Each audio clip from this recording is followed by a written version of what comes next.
Hello સૌ હરિભક્તોને જય સ્વામિનારાયણ। આજે આપણે મહંત સ્વામી મહારાજ સુરતમાં 73 દિવસ દિવ્ય લાભ આપ્યો હતો તેની દરરોજની ટૂંકી ક્ષણોની સ્મૃતિ સાથે વિડીયો માણીશું। બીએપીએસ સ્વામિનારાયણ સંસ્થાના વડા પરમ પૂજ્ય મહંત સ્વામી મહારાજ 92 વર્ષની જેફ વયે દેશ વિદેશોમાં વિચરણ કરીને સત્સંગને પુષ્ટિ આપી રહ્યા છે। અક્ષર પુરુષોત્તમ ઉપાસનાને કાજે 92 વર્ષની જેફ વયે દરરોજ હરિભક્તોને પૂજા દર્શન અને આશીર્વાદ આપે છે। સાથે સાથે વિશિષ્ટ કાર્યક્રમો અને ઉત્સવો કરીને દિવ્ય લાભ આપી રહ્યા છે। ત્યારે વિદેશ વિચરણ બાદ 3 એપ્રિલ 2025ના રોજ સુરત શહેરમાં પધાર્યા અને 15 જૂન 2025 સુધી રોકાયા હતા। ત્યારબાદ ભરૂચ શહેરમાં વિચરણ માટે પધાર્યા।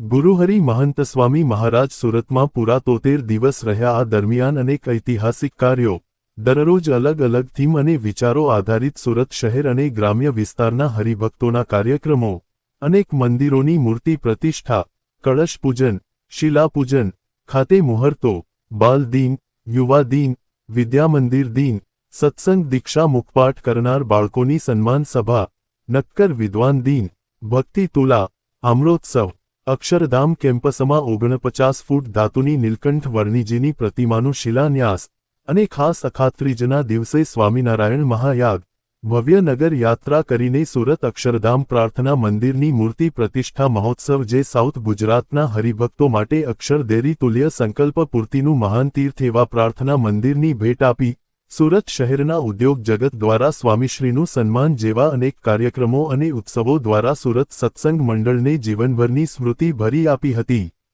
સ્વામીશ્રી 3 એપ્રિલ 2025ના શુભદિને વહેલી સવારે સૂર્યોદયની સાથે સૂર્યપુત્રી તાપી શહેરમાં પધાર્યા હતા। સ્વામીશ્રીના સ્વાગત માટે વાયપીડી વર્લ્ડ કન્વેન્શન સેન્ટરે હજારો હરિભક્તો ઉપસ્થિતિ રહ્યા હતા।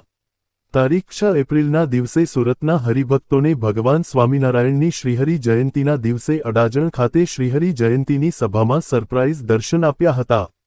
10 એપ્રિલના દિવસે બીએપીએસ પ્રમુખ સ્વામી હોસ્પિટલથી કણાદ અક્ષરધામ ખાતે પધાર્યા હતા અને આ કણાદની ભૂમિ પર 65 દિવસ રહીને એકધારા હરિભક્તોને અલગ અલગ કાર્યક્રમો દ્વારા સત્સંગનો દિવ્ય લાભ આપ્યો હતો।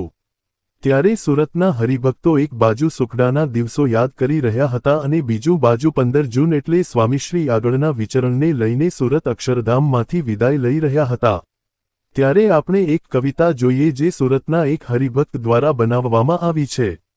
ચાલો સાંભળીએ।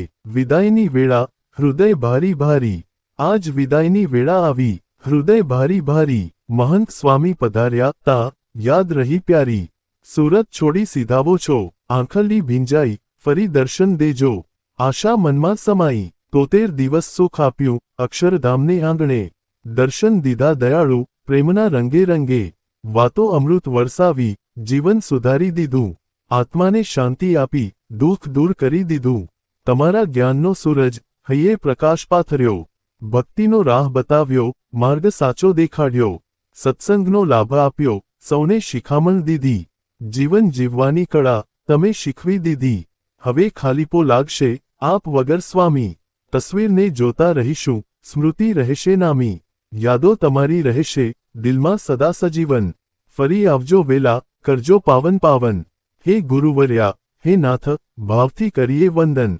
આશીર્વાદ દેજો સદા, રહેજો અંતરજીવન, વિદાય વેળા આવી, હૃદય ભારી ભારી, મહંત સ્વામી પધાર્યા તા, યાદ રહી પ્યારી। તો હરિભક્તો કોને કોને સુરતમાં ક્યાં ક્યાં કાર્યક્રમો, ઉત્સવો કે અન્ય દિવસે મહંત સ્વામી મહારાજના દર્શનનો લાભ લીધો છે અમને કોમેન્ટમાં જણાવો। અને આવા જ બીએપીએસ સંસ્થા અને ગુરુહરિ મહંત સ્વામી મહારાજને લગતા અવનવા અને લેટેસ્ટ સમાચાર માટે અમારી યુટ્યુબ ચેનલને સબસ્ક્રાઇબ કરીને બેલ આઇકોન જરૂરથી પ્રેસ કરી દેજો। સૌનો આભાર।